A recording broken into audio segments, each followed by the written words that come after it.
Call the roll. Alderman Cone. Bless you. Thank you. Alderwoman Schweitzer. Present. Alderwoman Keys. Here. Vice Chair Sonier. Present. Alderman Browning. Present. Alderman Aldridge. Chair Clark Hubbard. Here. We have 7 present. We have a quorum. Right, with that, I'll accept a motion to approve the minutes from Tuesday, January 13th, 2026. So moved. It was moved by Vice Chair Sanye and seconded by Alderman Cone that we approve the minutes from Tuesday, January 13th, 2026. Madam Clerk, please call the roll. Alderman Cone. Alderwoman Schweitzer. Aye. Alderwoman Keys. Aye. Vice Chair Sonier. Aye. Alderman Browning. Aye. Alderman Aldridge. Chair Clark Hubbard. Aye. We have 7 aye votes. All right, we will move forward in the agenda to item number 1. Alderman Aldridge, you're recognized on Board Bill 87.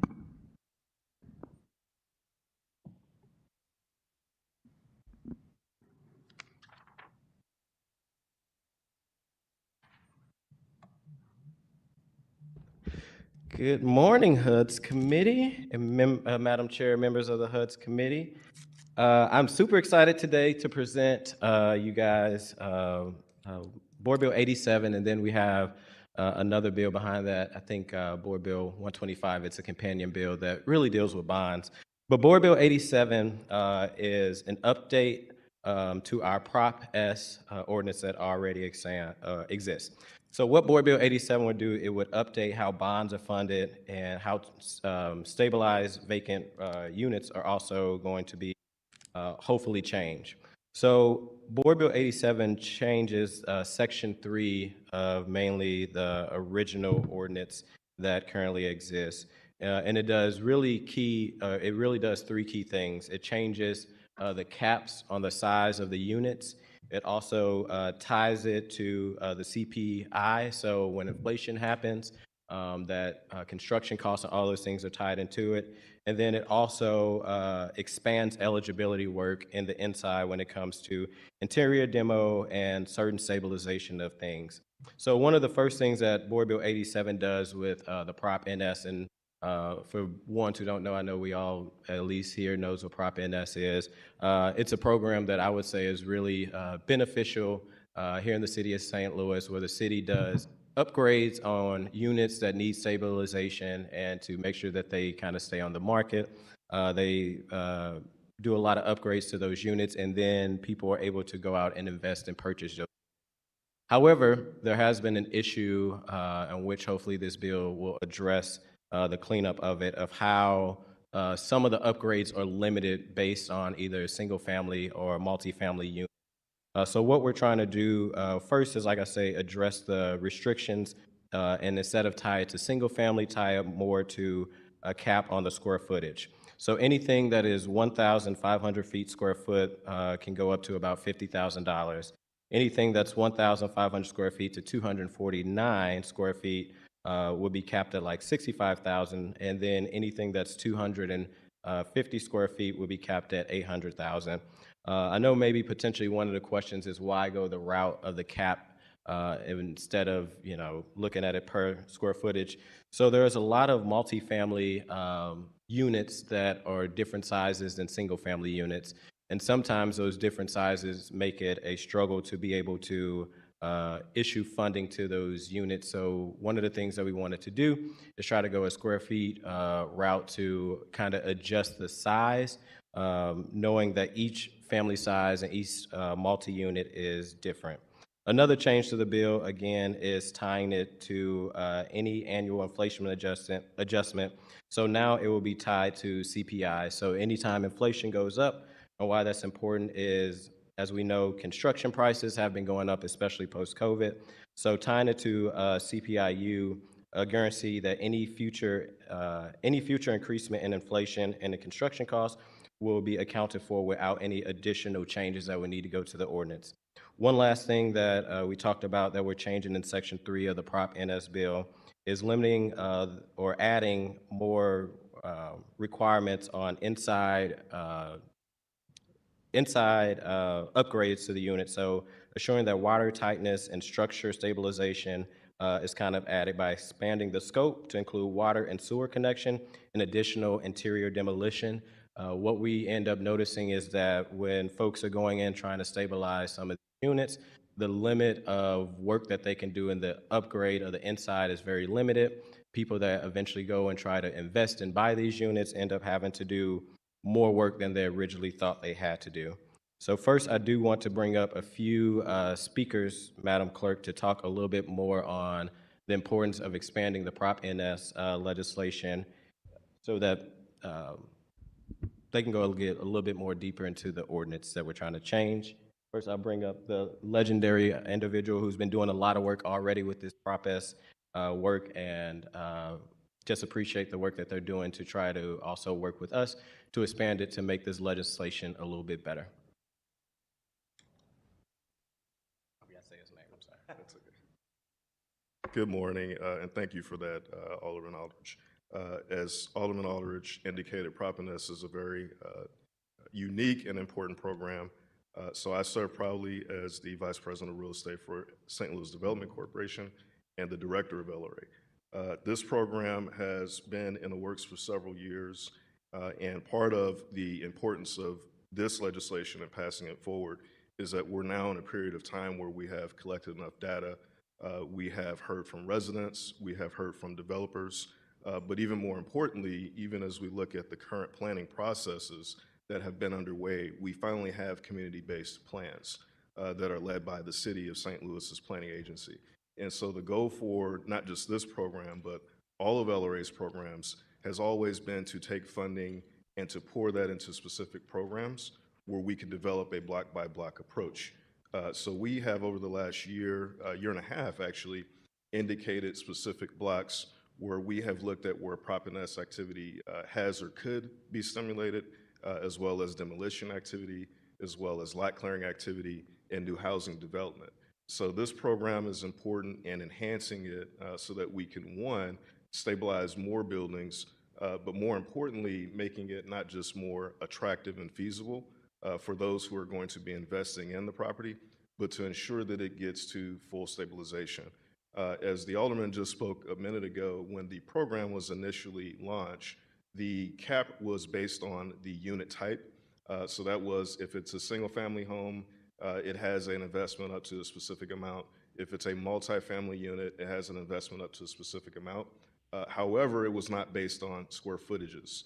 And so as we know in St. Louis, the average building type and building size varies greatly. There are buildings where they're as low as a few hundred square feet, and there are buildings that are as much as several thousands of square feet. So what this legislation will do is address the reality of the need and the requirement to get to full stabilization as a finished envelope product so that it then can be marketed and sold to those who are investors, developers, community organizations, and community members to then do the full rehab work and getting the property back into productive use. So I cannot take credit for the entirety of the program. There have been many who have moved forward in one, just developing the program, but I think also taking credit to the community who really spoke up years ago and moved forward to support getting this on the ballot as a community-based program whereby we can actually, for the first time, invest in stabilizing buildings that can be saved in this city. So I would like to bring up Sean Thomas, who is the Prop NS Program Manager. He's going to give an overview of the program, just so that the program was started, some basic KPIs of where we are today, and then again, building on the importance of what the changes to both the cap and the Consumer Price Index changes will allow us to do in the program. Thank you. Thank you, Shelton, and thank you to Alderman Aldridge for sponsoring this legislation, and to the staffs of President Green, as well as Mayor Spencer's staffs for working with us over the past, seems like a couple years now, in drafting these updates. And thank you, members of the committee, for hearing our observations today. As most of you know, Prop NS, when it appeared on the ballot in April of 2017, was a truly grassroots initiative. It was brought forth by residents from throughout the city, neighborhood associations, and community leaders who, frankly, at the time perceived the city as being unresponsive to their concerns that for many decades about vacant buildings and the harm they cause in the city. In implementing the program after its passage over the past 5+ years, we've been committed to following the direct guidance as provided inside the ordinance, as well as honoring the vision of the people who brought this idea forth. And over the past 5+ years, since we've had the bonds available to us to actually stabilize buildings, we've received 678 nominations for buildings to be stabilized, inspected and reviewed and rated over 300, close to 350 buildings, approved 219 of the buildings for stabilization, and completed 189 stabilizations. Of those 189 completions, we've sold 119, and 19 more have had offers approved by LRA to close in the next month or two. So the changes, just as a quick clarification about the process here, is that the way the program was written and the way the ordinance was approved, we take nominations from the general public. Anybody who lives in the city, who owns property in the city, who pays taxes on those properties in the city, can nominate a building to be stabilized.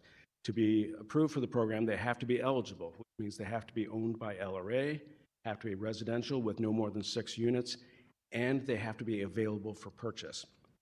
So those are key components we look at when we first receive the nominations, and then we go out and inspect these buildings to clarify what the work needs to be done to get them in stable condition. And then we present that to a committee, a 7-member volunteer committee, 4 of whom are appointed by the wards with the most vacant buildings in them, and 3 of whom are appointed by the mayor. This committee then makes a recommendation to the LRA board. The LRA board then has to approve these for Prop NS funding. After all that, we put them out to bid for contractors to submit bids. If they are over the cap of what we can spend, obviously they don't get awarded a contract. They are required currently to spend no more than $50,000 on a building 2 to 6 units, and no more than $30,000 for a building that's a single family. So the proposal before you today, that's the key component, as Shelton emphasized. A 2,000 square foot single family building still has the same building envelope, the parts that we can focus on, the structure, the foundation, the walls, the roof. Those are things that aren't changed from a single family to a 2-family. But a single family at 2,000 square feet would probably cost out higher than our caps currently, which is why we're proposing, and included in this legislation, the change would go from a unit size to a square footage. And as you heard what those amounts are, we believe that would also bring them closer to alignment with the actual construction costs. The amounts that were set when this was presented to the voters in 2017 had been crafted in 2016 when the ordinance was prepared. So they're now over 10 years old and did not anticipate at all the inflation that we've had over the past 10 years, especially in the post-pandemic era. So those are the highlights. We are excited about this, and we support the changes if you all would consider that. And I believe the Alderman had others he wanted to call upon. But thank you very much for your attention to this, and we're available if you have any other questions. Thank you, thank you. And before we go to questions from the committee, I also want to, there is an amendment in the drive that needs to be adopted to Board Bill 87, or does everyone have it in front of them? Okay. Basically, this is language, and also I want to appreciate the support outside of the president's office, really being a cheerleader leading this, the mayor's office, and also the comptroller office for being here and also supporting it. One of the things with talking with the comptroller office, we noticed kind of an error when we talked about the CPI, and we didn't want a reduction. So we just did some cleanup language to make sure that there's not a reduction when it comes to the annual changes and making sure that it's tied to the CPI. And with that, I'll move to adopt Amendment 1 to Board Bill 87. Second. It's been moved by Alderman Aldridge and seconded by Alderman Browning that we accept amendment number 1. Madam Clerk, please Previous roll. call for previous roll with no objections. Please proceed. Thank you, HUD's committee members. And with that, we would have Board Bill 87 amended in front of us and open up to any questions from my colleagues. Did you want to do any public comment, or you want, We can go to public comment first. do we have any public comment?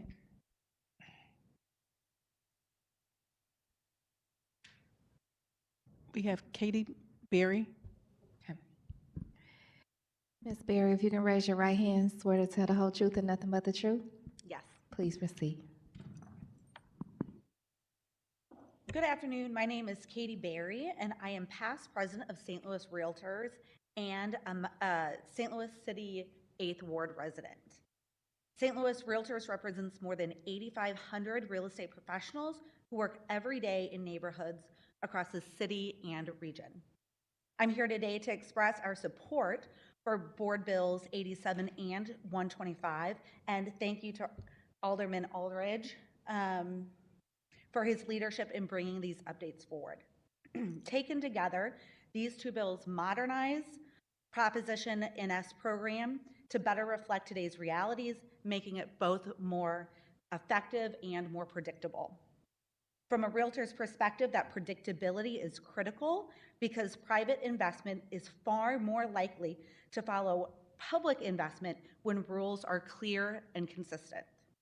Collectively, these bills update outdated cost assumptions, align spending with actual building conditions, and reinforce the goal that stabilization should lead to the sale, renovation, and reoccupancy, not long-term holding. They also provide clear expectations for contractors, buyers, neighborhoods, and the city, which helps stabilize properties more effectively, bringing them back into productive use.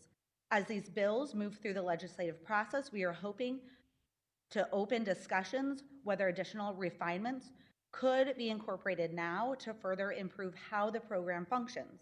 One example of such a tweak relates to the front end of the process. Today, the building division must complete an initial assessment before the property can move forward. That role is important, but in practice, staffing and workload challenges can sometimes slow or even stall that first step, even when there is momentum to push it forward. One potential option to consider, among others, would be allowing Proposition NS to use qualified outside inspectors on a contract basis when the building division is unable to complete that initial assessment in a timely way. The intent wouldn't be to replace the city oversight, but to avoid unnecessary bottlenecks and keep the program moving forward.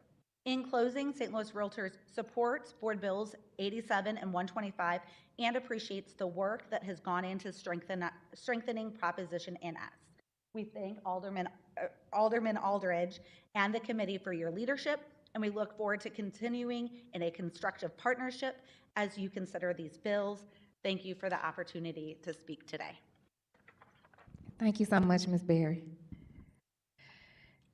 All right, we'll go into questions. I'll just say I, for one, am personally grateful for some of these changes because the buildings in the 10th ward and the former 26th ward that have been able to take advantage of this program are larger buildings, and so being thoughtful in this, intentional in this work is great. Even some of the ones that I kind of saw in real time getting done and unfortunately saw get taken back down by the tornado, like in the Fountain Park neighborhood and stuff, I still know that this tool coming in 2019, how valuable it was then and how much more even valuable it is now. So thank you all for all of the work that you all have done up to now, and looking forward to continuing to support this work as we move forward in the future.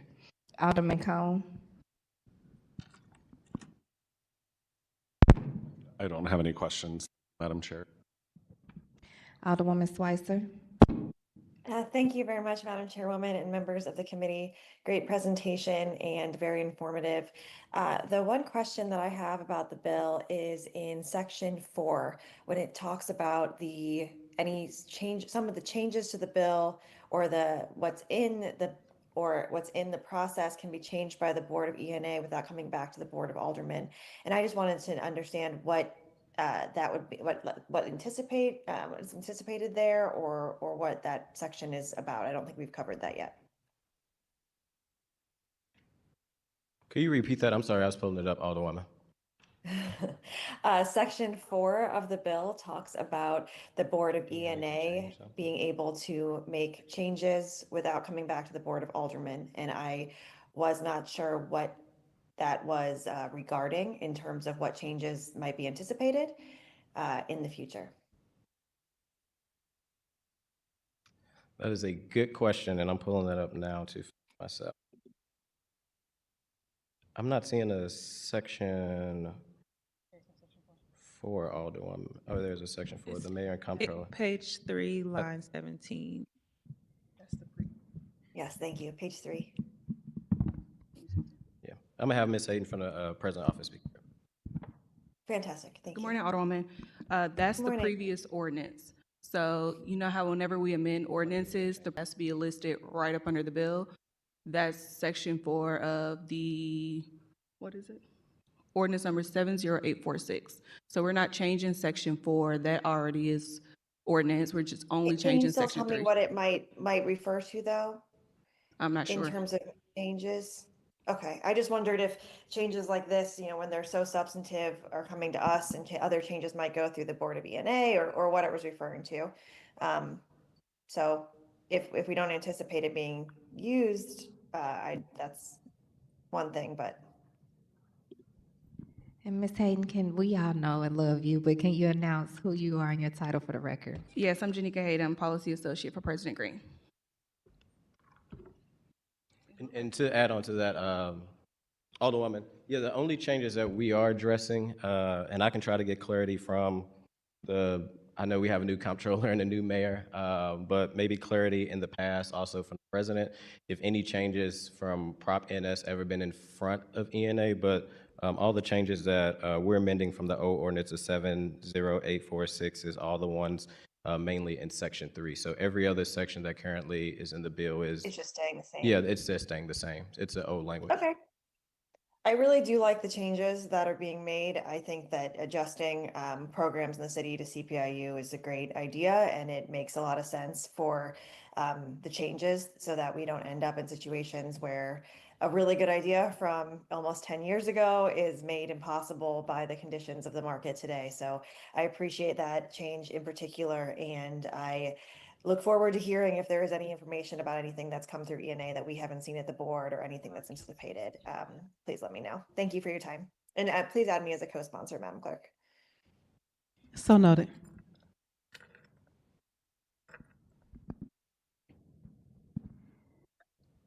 Alderwoman Keys? Thank you, Madam Chair and members of the HUD's committee. Please add me as a sponsor number 1. I am a fan of Prop NS, but I do agree very strongly with Ms. Berry that there does need to be an outside inspector to look at the work that was completed under Prop NS. I do have a personal connection to Prop NS and very pleased that this program actually exists. But I do think that outside inspectors would add another layer of protection on the other side for the buyer. And so with that, I yield to anybody else that is ready to speak on it.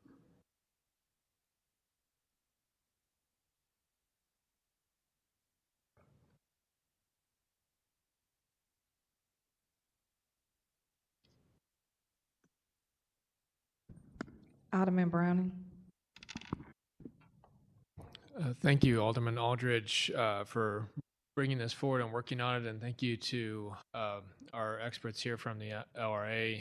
We really appreciate the work that's being done. You can count me as a fan of Prop NS as well. I've done, I've driven around the city and I've looked at some of the buildings that have been stabilized, and all I can think of is just gratitude that we're saving some of these structures, some of which are quite beautiful and would have been lost to time without this program. So I look forward to seeing some of these structures become someone's home someday, and just think it's so important that we preserve that what makes our city special.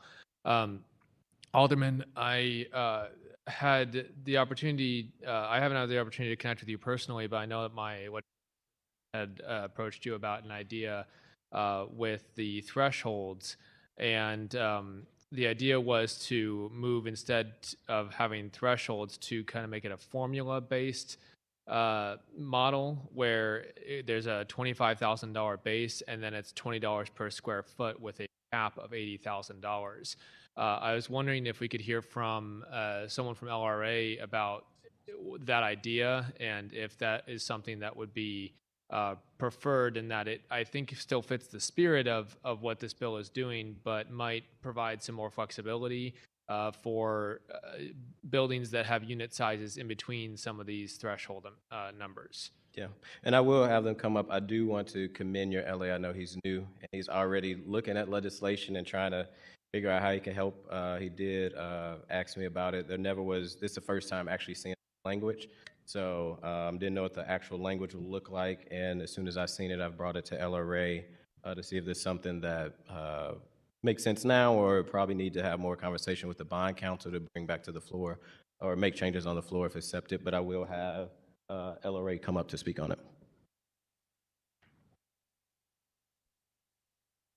Yes, thank you, Alderman Brown, for that question. And so when we created the recommendations for the changes to the cap, we did an extensive, I would just say, investigation of all of the Proponents properties that had come through the program and what the reality of the requirement to get to stabilization was for these properties.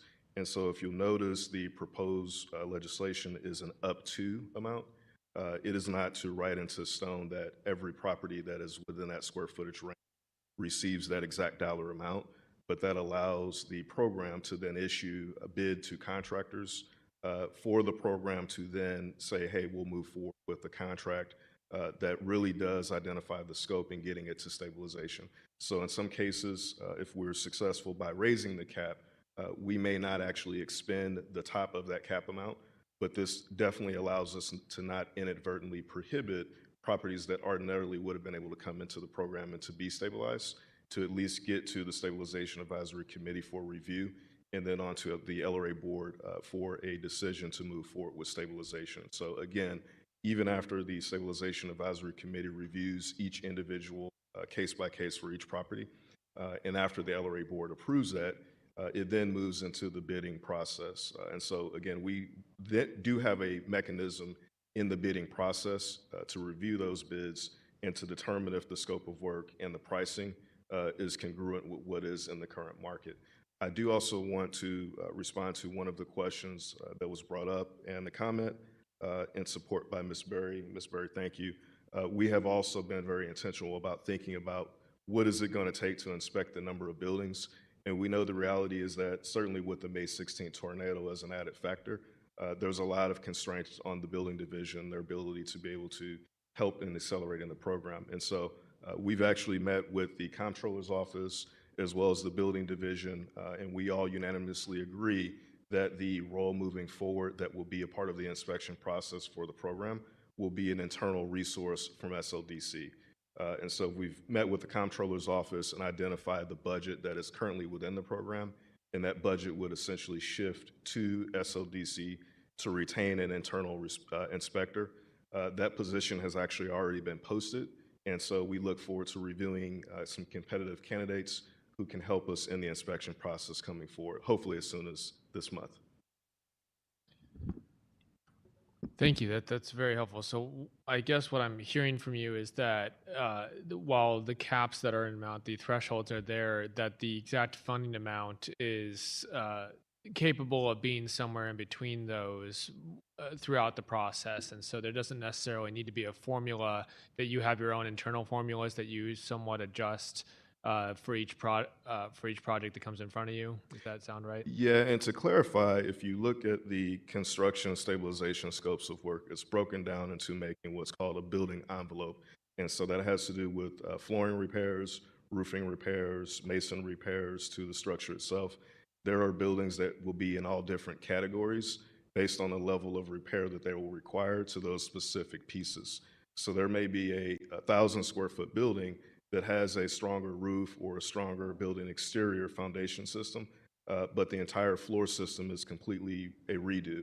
And that may warrant more or less depending upon the square footage And so when we created the recommendation, it was based off of, again, the past precedents of all of the properties that have been Prop and S program in getting to what we knew would be an allowable threshold for the reality of funding to go into each individual property type. So again, this is calling for a recommendation of up to, but it is not saying that we will expend the top amount for the cap on every single property in the property square footage type. Okay, thank you. I think that addresses my concern about, I just want to make sure that we're fitting the exact need of each project and that we're not being too constricted. So that sounds like it really addresses my concern. I had prepared an amendment with some language, but I don't think it's necessary based on what you've told us today. So I really do appreciate the extra information, and now I'm glad that the public has been able to hear that information as well. This is a great fix to the program. I hope it really does have the result we're looking for. And I also want to give a shout out to Noel Pfeffer, who's no longer with the city, but I know that he had championed this well before he had left as well. And so we want to make sure that we're getting this program to a place it needs to be. So really appreciate all your work, and look forward to continuing to see that work being done out in our city. Thank you, Alderman Brownlee. Vice Chair Sanye. And if I could add myself as a co-sponsor too, I don't know if I remember to do that. So noted. Sorry. Thank you, Chairman, and all of the officers that are present today. I just have a few questions. Do we have any information on how many of the Prop NS buildings were damaged from the tornado, either minor damage or major damage, total losses?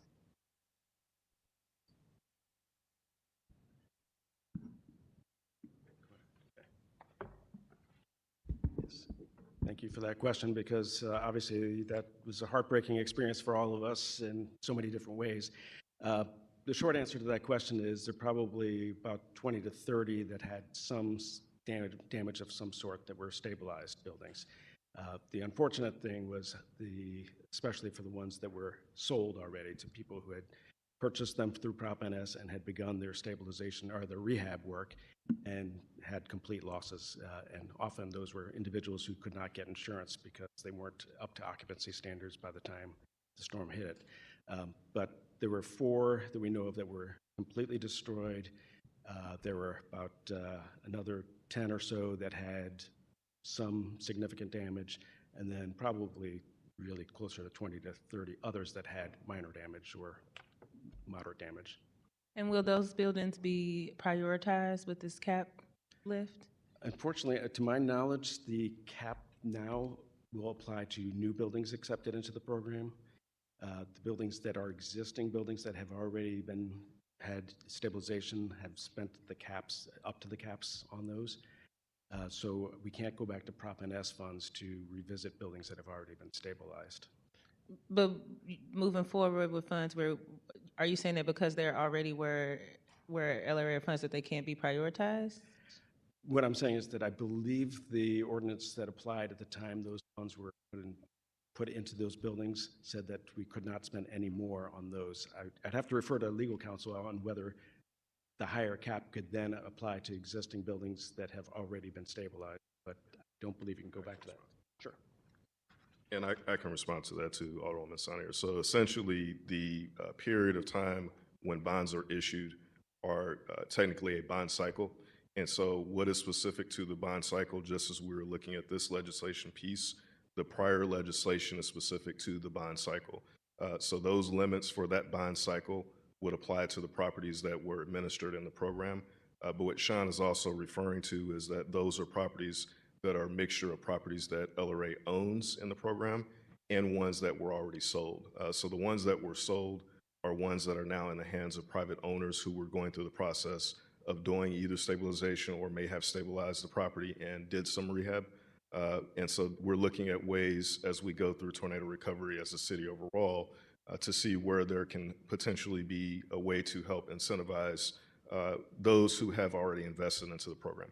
But to be clear, the specific legislation that is moving forward today will not be applied to those because that was prior to what will be the new bond cycle that would affect this ordinance. Again, I will refer to the attorney, as well as the comptroller's office, the attorney for SLDC and LRA. Yeah, I just wonder, is there any ability through the ordinance here, or, I don't know, to grandfather it in? I don't know. I'd be curious about just the legalities of being able to prioritize those properties for reinvestment moving forward. If there was definitely, if it was talked about and there was no legislative pathway, that's fine, but it would definitely be my preference that we would figure out some kind of way to grandfather those ins or make an exception if you were hit by a natural disaster. I'm just curious if those conversations came up policy-wise or what the legalities are there.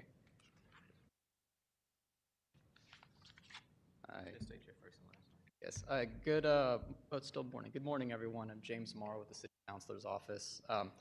We also have outside counsel assisting us with this transaction. There's John Teasdale and there's bond counsel. I do want to briefly address the question that you raised, Alderwoman. The issue is that the city has an agreement through, it's called an indenture, with the bondholders.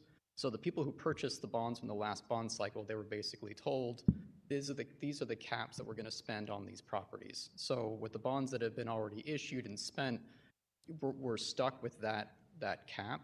But once, if the board approves Board Bill 125, we're going to be entering into what's called an amended indenture, where basically we have an amended agreement with the bondholders that the new caps are going to apply. So we can have this being prospective and forward-looking with, as Shelton mentioned, with the next bond cycle, basically the bond proceeds that we're going to be having after Board Bill 125 is adopted. And tornadoes impacted by the, properties impacted by the tornado will be eligible to be revisited with that revisited indentured agreement? That is a fairly technical question. I don't think we have bond counsel on the call right now, but it's something we can address with them. That would be limited just to the properties that remain in LRA ownership that have already received stabilization investment. Properties that are in the tornado impact area that are nominated going forward would receive the benefits of the new cap. Okay. I just want to make sure I stay on the record that I think that really needs to be baked out and thought out, because to me that seems like a large goal of why we're revisiting how some of these things are going to be done, and I would certainly support those being prioritized. Mm-hmm.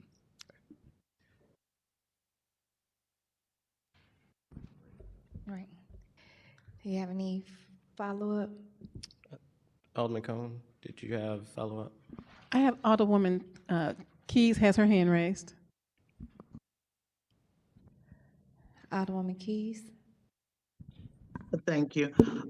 So I just want to be clear that, okay, so Prop NS will cover what, a roof, tuck pointing, clean out, and now plumbing, which I'm very happy to hear about. Did I hear electrical as well?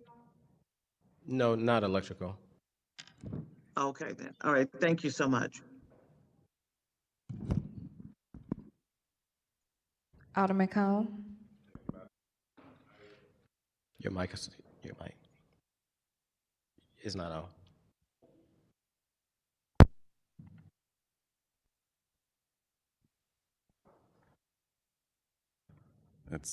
Hello, great. My microphone never seems to want to work except for when it's hearing things clack on the table here. But I also have an amendment, which I believe will be amendment number 3 to Board Bill 87. Number 2. Or I'm sorry, I left it blank. Number 2, which would insert language essentially further elaborating that priorities of LRA will include but aren't limited to neighborhood planning effort priorities, as we're undergoing a lot of those throughout the city right now, and adopted neighborhood plans and special use districts and things of that nature, so that we're specifically trying to prioritize sale of these properties if they are in the boundaries of those types of planning efforts or districts, to ensure that they align with the priorities of the neighborhoods that they're being sold with.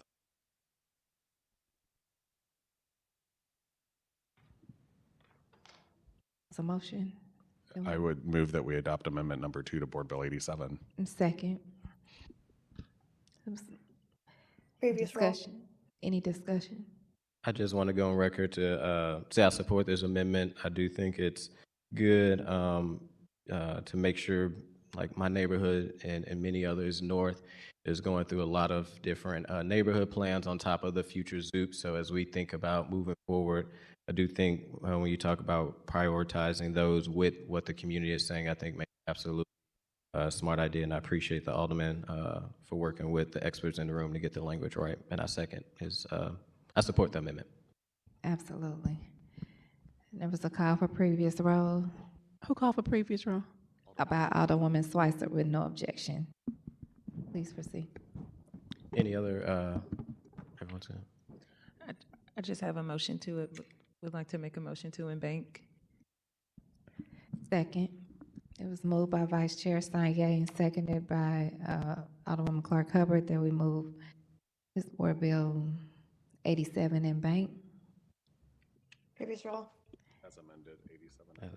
So 87 as amended in bank with a call for previous roll with no objection.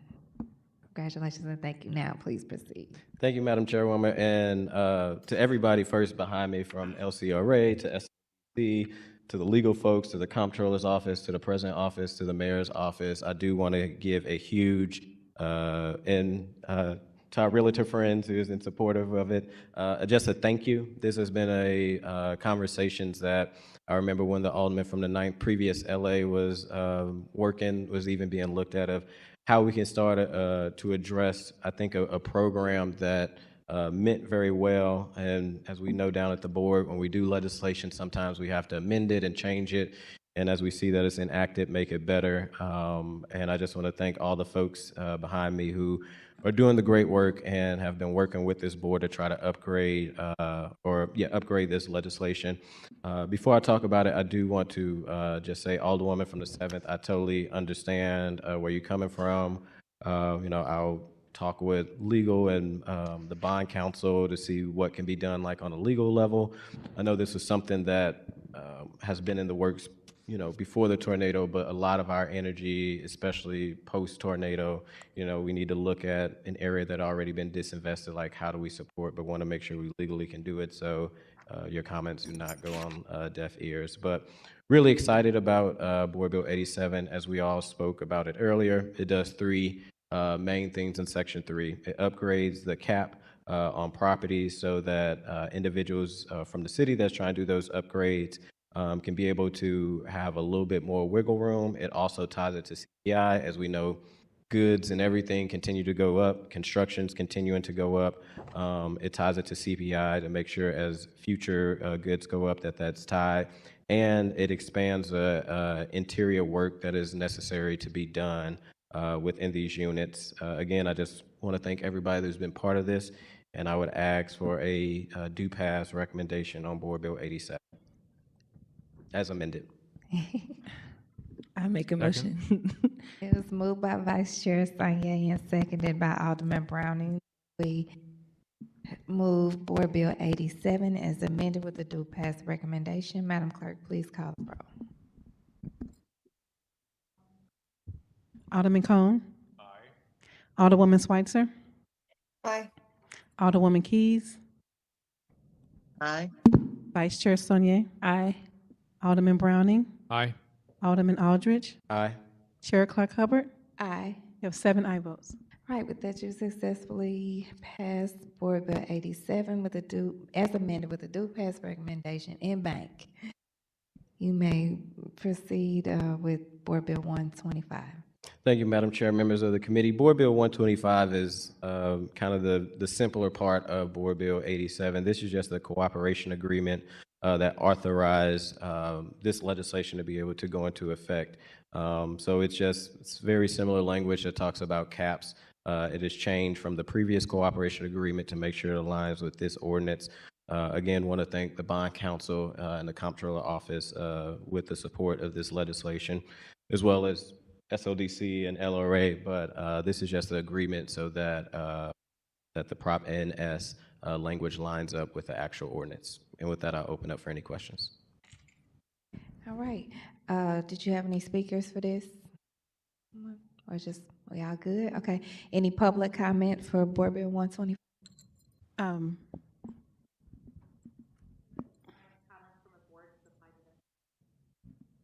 She was asking if her previous comments from 87 can apply to 125. Absolutely.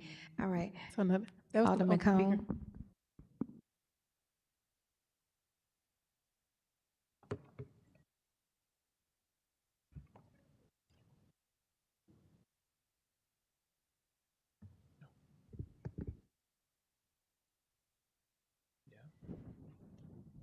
Alderman Cone. Okay, we'll go ahead and move. Oh.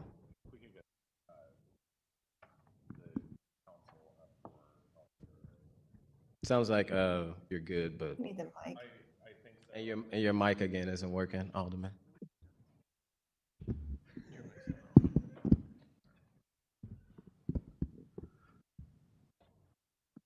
Could we just get clarification as to, since we just amended Board Bill 87 to include the items that we did, why would we not be updating the cooperation agreement to reflect those changes that were made in the amended bill? Yeah, absolutely, Alderman. If the committee will take a look at Board Bill 125, the cooperation agreement on the very last page where it's talking about property marketing and sales, the sales policy that LRA is going to agree to requires that it follow the Proposition NS ordinances, which were just amended to include some of the neighborhood planning policy directives. So And the pricing? And the price. Okay, Yeah, all right. okay. So we don't need to amend the cooperation agreement. It's already incorporating the prior amendment to Board Bill 8 by reference. Are you, when you say, are you referencing section 5.4 or it's Article 5 or? He's looking at the exhibit. I'm looking at the actual Cooperation agreement. Correct. So it's on page 5 of the cooperation agreement document itself. And that is the. Excuse me, could you speak into the mic, please? Yes. So yeah, it is page 5 of the cooperation agreement itself, and section 5.4 of the Board Bill 125 that directs that LRA shall sell the properties consistent with the NS ordinance. I'm just looking at like Article 5, Section 5.1, Program for Sale of Stabilized Properties, the second amendment that we passed, outlining prioritization of sale, based off of neighborhood planning priorities and zoning overlays and such. Should that not be added to Section 5.1? Well, again, it's incorporating those amendments by reference. Mm-hmm. If it's the preference of the committee to specifically identify that, we can try and work up some additional language, but. But it's your legal opinion that because it references that later in the agreement, that since we just amended that ordinance, it would be covered underneath the agreement? Correct, yes. Okay, all right. I don't have any further questions. Thank you. Alderwoman Schweitzer. No questions, thank you. Alderwoman Keys. I have no questions. Thank you. Alderman Browning. No questions. Thank you. Vice Chair Sanye. Sorry to break the trend. I do have questions. I just wanted to first put on the record that I really do like the structure of the board here. And I know folks who are watching at home might not be following us, but it would be 3 members who are appointed by the mayor and then 4 members who are appointed by the alders who have the wards with the highest concentration of LRA properties. And it also requires that those members attend the meetings at least 50% of the time. I appreciate that. I think that is how these boards should be structured, and the folks who are most impacted should be the ones who are, in leadership of those conversations. I did just have a question. What are the currently, what are the 4 wards that have the highest amount of LRA properties? And I know in the bill it kind of references like single family and multifamily kind of residential properties, but I'm curious about that component of it. I could speak on it, and I think that language is actually just carried over from the previous cooperation, but I would say it's Ward 10, 11, 12, 13, 14. Thank you. And then I was also, I think this was also in the previous legislation, but something we talk about a lot is kind of the staffing of the building division. And there's specifically in page 4 of the Exhibit A, it says that assigning not less than 3 building division staff to include inspectors, utility workers, and building inspector supervisors to carry out the above described responsibilities. It shall be the inspector's full-time duty to carry out the building division's responsibilities listed above. I just wanted to Alderman, I'm sure in your conversations, all the time here we talk about staffing capacity that the building division does or not have. So I just wanted to touch base on the minimum staffing level required for this and just ensuring that. Previous row. It was moved by Vice Chair Sanye, seconded by Alderwoman Clark Hubbard, that we in Bank Board Bill 125 with a call for previous roll by Alderman Aldridge with no objections. Please proceed. Okay, sorry about that. Thank you, members of the committee, for the questions. I think, like I say, this one is a little bit more of a simpler one. It is just aligning with what we passed with 87, and the cooperation agreement has to be aligned with the new ordinance, and it's kind of the companion bill. I know I've said it several times, but I just, can't go off record to thank all the departments from SODC, LCRA, the Comptroller's Office, the Mayor's Office, and especially the President's Office, who have worked diligently, Ms. Janika Hayden and Director of Policy, Christina Gramindia, for working with me and these different departments to pull this together to upgrade this piece of legislation. With that, I'll ask for a do pass recommendation on Board Bill 125. Make a motion that we pass Board Bill 125 with the do pass recommendation. Second. It was moved by Vice Chair Sanye, seconded by Alderman Browning, that we move Board Bill 125 in bank with a due pass recommendation. Madam Clerk, please call the roll. Alderman Cone. Aye. Alderwoman Schweitzer. Aye. Alderwoman Keys. Aye. Vice Chair Sonier. Aye. Alderman Browning. Aye. Alderman Aldridge. Aye. Alderwoman Clark Hubbard. Aye. Chair Clark Hubbard. Aye. We have 7 aye votes. All right, with that, you successfully passed Board Bill 125 out of committee. Please proceed. All right, to Board Bill 127. Thank you, guys. All right, Madam Chair, members of the committee, I would like to present to you all Board Bill 127. This is a board bill that would, as you know, we passed several bills down here to do SIDS. This board bill would actually start the process and termination of the Syndicate Trust Community Improvement District SID. This is, I know the Alderwoman from the first hate single site SIDS. So this will be one that we are working to get rid of. This SID was established in 2008. It's a single site SID. The work that was needed for it in the past has proceeded, and they do not need this SID anymore to continue any upgrades for the current SID. I'm not sure if we have anybody online in the attendee room that maybe wanted to speak on it from the syndicate SID, if it's an attorney or anybody. But again, this is just trying to get a SID off our books that is no longer being utilized and has been asked directly from the individuals to terminate it. If there is somebody online, it would be maybe a Mary in the attendee room. No Mary? Okay. If not, I'll just want to go to public first, but if not, I'll open up for any questions from the committee members. All right, Alderman Cone. Alderwoman Schweitzer. Thank you. I'm flipping through the bill, and how much is left in the SID accounts? That's what I was hoping if Ms. Mary, she says she's trying to get on and keep getting denied.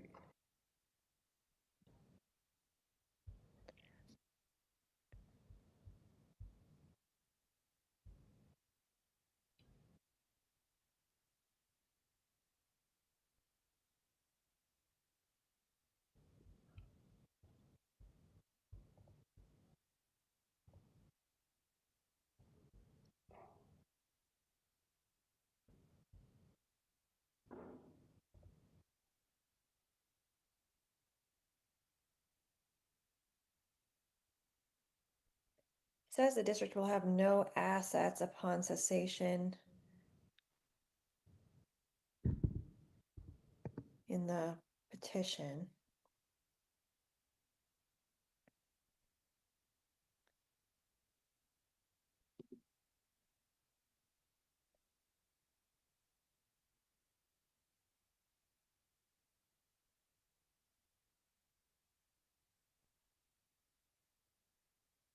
Nothing but the truth? Yes, can you hear me?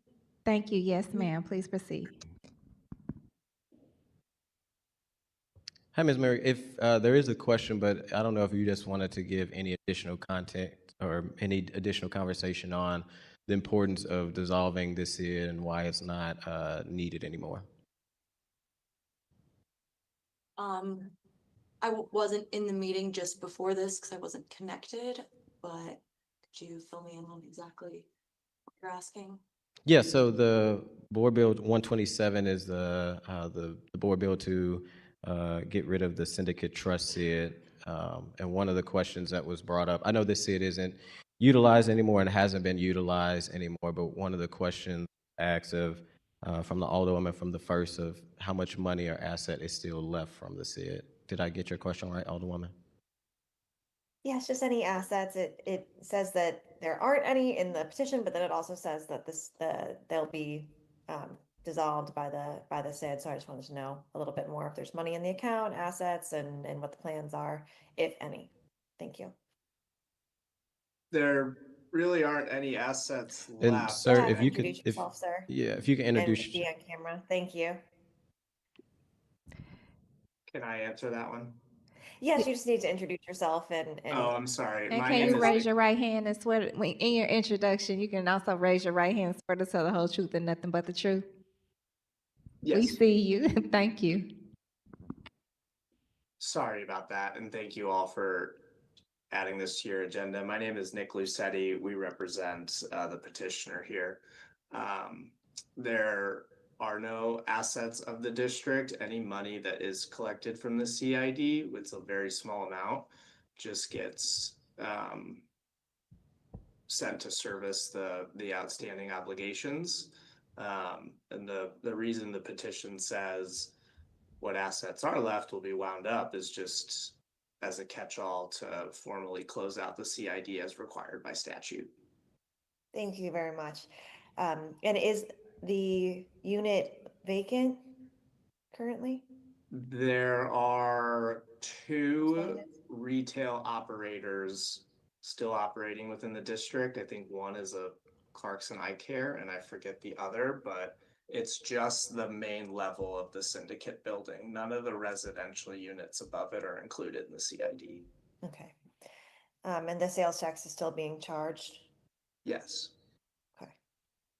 And is there something that, I remember working with the Loughborough Commons SID in stopping the sales tax, the members of the board had to sort of shut off the sales tax. Has that already occurred, or is this happening with this petition?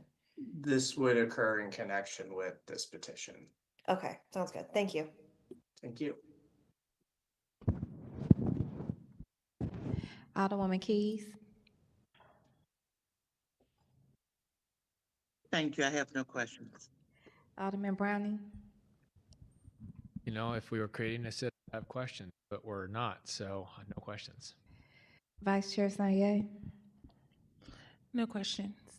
All right, please proceed. Thank you, Madam Chair, members of the committee, and to the attorneys that are online representing the SID. I'm looking forward this time, unlike last week, to get the support of the alderman from the 9th since we're getting rid of the SID. Again, this is just a simple one. It's not a SID that's needed anymore, and we are trying to get this one off the books. And with that, I will ask for a do pass recommendation on Board Bill 127. So moved. It was moved by Vice Chair Sanye and seconded by Alderman Cone that we pass Board Bill 127 out with the do pass recommendation. Madam Clerk, please call the roll. Alderman Cone. Alderwoman Schweitzer. Aye. Alderwoman Keys. Aye. Vice Chair Sonier. Aye. Alderman Browning, Aye. Alderman Aldridge, Aye. Chair Clark Hubbard. Aye. We have 7 aye votes. All right, with that, you successfully passed out Board Bill 127. Congratulations, Alderman Aldridge. On all 3, do we have any resolutions for review? We have none. Any committee discussions? We have none. Any written testimony? We have none. Any announcements? Go ahead. Thank you, Madam Chair, members of the committee, and for the Sheen Bean Show today on HUDs. But I do want to thank our clerks and just give them a thank you. I know there was a lot of moving pieces with amendments and stuff like that at the last minute in communication. So just thank our clerk staff for just getting it done and continuing to do great work. And glad to be on this committee because individuals like them. Thank you. Absolutely, great work. And work that can only happen in committee. So that's why it's important to participate. I'll also mention that this evening there is a tornado recovery community meeting and resource fair. Mayor Spencer and STL Recovery Office from 5:30 to 8 p.m. at Yateman Liddell Middle School, 4265 Athlone Avenue. Again, that's 4265 Athlone Avenue. Connect with city officials and the tornado recovery team. And also this one is dedicated to private property assistance. That's the demolition, debris removal, repairs. So if you are still in need of those here going on, we are now at 8 months past the tornado. This is an opportunity to connect with those resources directly. All members were present this morning. So with that, I will accept a motion to adjourn. Second. It was moved by Alderman Cone and seconded by Vice Chair Sanyeh that we adjourn. All in favor? Aye. Thank you, everyone. Have a blessed day.